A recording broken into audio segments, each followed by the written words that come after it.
Hello friends, ISST word में आपका स्वागत है। हो गया है। यदि आप इस कमांड को रिवर्स करना चाहते हैं, अंडू करना चाहते हैं, तो एडिट पे अंडू कमांड का प्रयोग करें। यदि आप यहाँ ध्यान दें तो हर एक कमांड के आगे एक शॉर्टकट दिया गया है, जैसे कि Ctrl+Z। अंडू कमांड पे क्लिक करने पे आप देखें यहाँ से जो आपने टेक्स्ट डिलीट किया था वो वापस आ गया है। और फिर से यदि Ctrl+Z करता हूँ तो फिर से ये देखिए एक स्टेप फिर से बैक हो गया है। तो आप Ctrl+Z का प्रयोग फॉरवर्ड और रिवर्स दोनों कमांड्स के लिए यहाँ करेंगे। इसके अतिरिक्त आप यदि ध्यान दें तो बजाय मैं एडिट पे जाकर अंडू क्लिक करने के कीबोर्ड से Ctrl+Z की का प्रयोग भी कर सकता हूँ। इसी तरह से आप अपने टेक्स्ट को कट कॉपी पेस्ट भी कर सकते हैं। कट का अर्थ है मूव करने से। मैं यहाँ कट कर देता हूँ टेक्स्ट को और माउस का कर्सर जो है नीचे ले आता हूँ। देखिए मैं यहाँ क्लिक करने की कोशिश कर रहा हूँ और वो नीचे नहीं आ रहा कर्सर। तो इसके लिए सबसे पहले मैं लास्ट लाइन पे क्लिक करूँगा, एंड का बटन दबाऊंगा कीबोर्ड पे और एंटर प्रेस कर दूंगा। तो यहाँ पे अब मेरा कर्सर नीचे आ गया है। मैंने जो टेक्स्ट कट किया हुआ है उसे यहाँ लाने के लिए मुझे पेस्ट करना पड़ेगा। जैसे ही आप पेस्ट करेंगे वो वाला टेक्स्ट बीच में से उठ के नीचे आ गया है। इसका अर्थ ये हुआ कि कट का प्रयोग हम मूव करने के लिए करते हैं। कट का प्रयोग करने के बाद आप पेस्ट का प्रयोग करें ताकि आपने जो टेक्स्ट कट किया है उसको आप प्लेस कर सकें। इसी तरह से मैं कॉपी कर सकता हूं किसी टेक्स्ट को। जैसे मैं इस लाइन को सिलेक्ट कर लेता हूं, एडिट पर जाकर कॉपी कर देता हूं, तो मेरे पास ये टेक्स्ट कॉपी हो गया है। परंतु टेक्स्ट को मुझे दूसरी जगह रखने के लिए पेस्ट करना ज़रूरी है। जैसे मैं यहाँ पे क्लिक कर देता हूँ, एडिट पे पेस्ट कमांड का प्रयोग करता हूँ, तो आप देखेंगे कि वही लाइन यहाँ पे दोबारा पेस्ट हो गई है। पेस्ट का प्रयोग मैं एक से अधिक बार कर सकता हूँ। जैसे कि यहाँ पे मैं फिर से पेस्ट कर देता हूँ एक बार फिर से।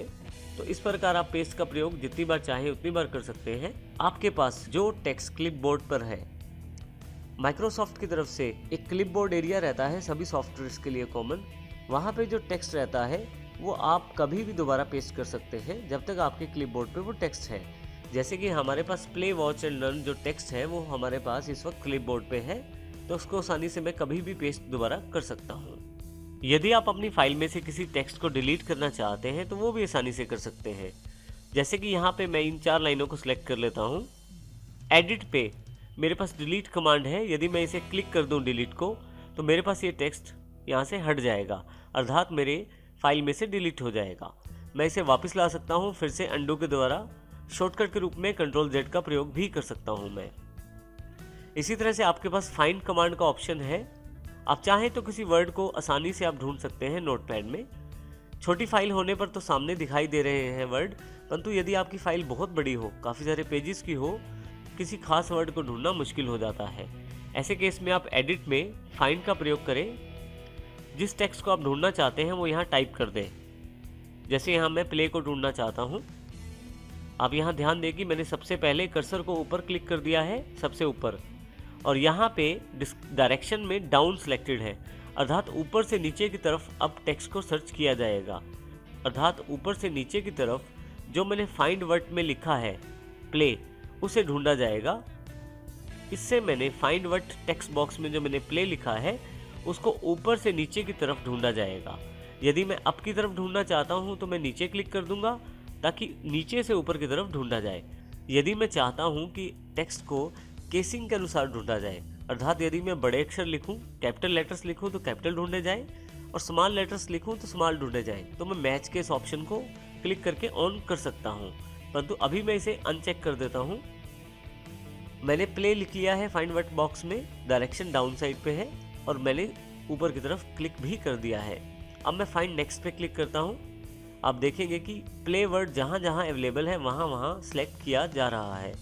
परंतु यहीं पे अगर मैं उससे आगे प्ले सर्च करने की कोशिश करता हूं तो मेरे पास नोटपैड की तरफ से एक मैसेज अवेलेबल है, कैन नॉट फाइंड प्ले, अर्थात इससे आगे उसे प्ले अवेलेबल नहीं, अर्थात इससे आगे उसे प्ले वर्ड कहीं नहीं मिल रहा। मैं ओके कर देता हूं।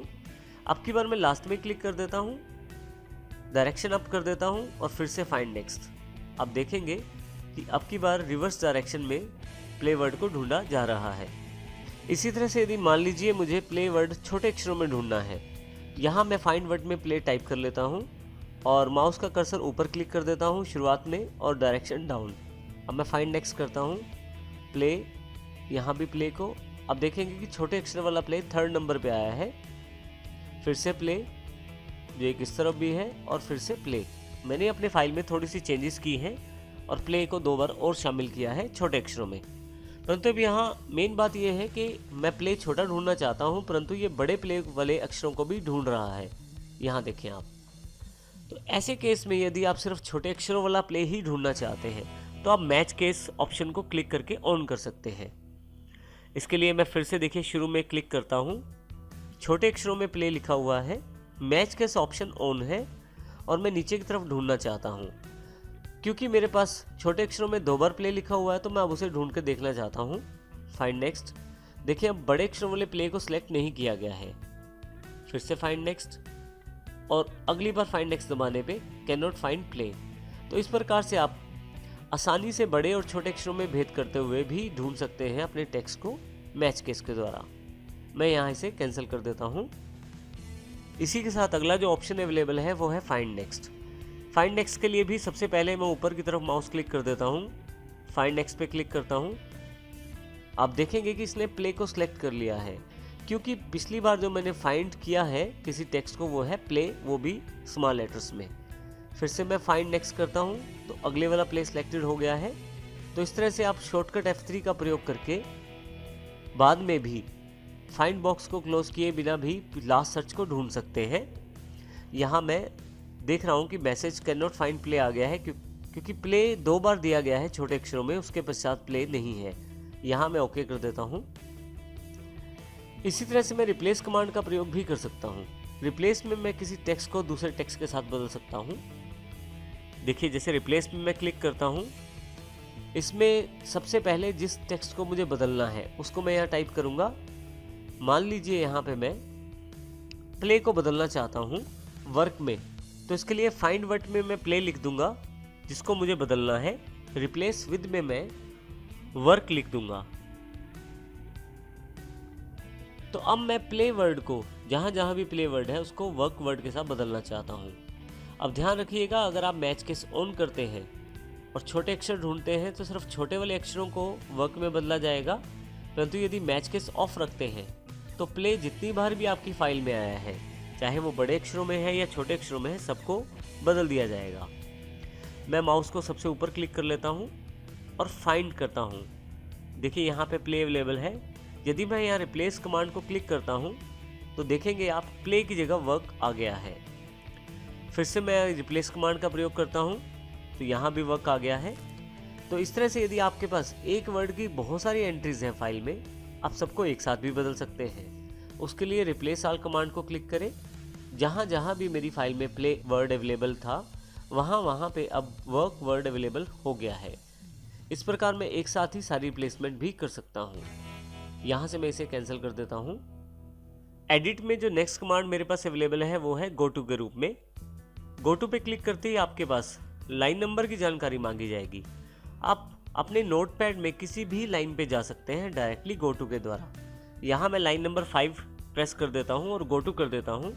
तो देखिए मेरा कर्सर जो 5वीं लाइन के आगे आ गया है। क्योंकि नोटपैड में लाइन नंबर नहीं दिया गया है तो आप किसी भी लाइन पे डायरेक्टली गो टू के साथ जा सकते हैं। फिर से मैं गो टू पे सिलेक्ट करता हूँ और 9 नंबर लाइन को प्रेस कर देता हूँ। तो देखिए 9 नंबर लाइन पे मेरा कर्सर अवेलेबल हो गया है।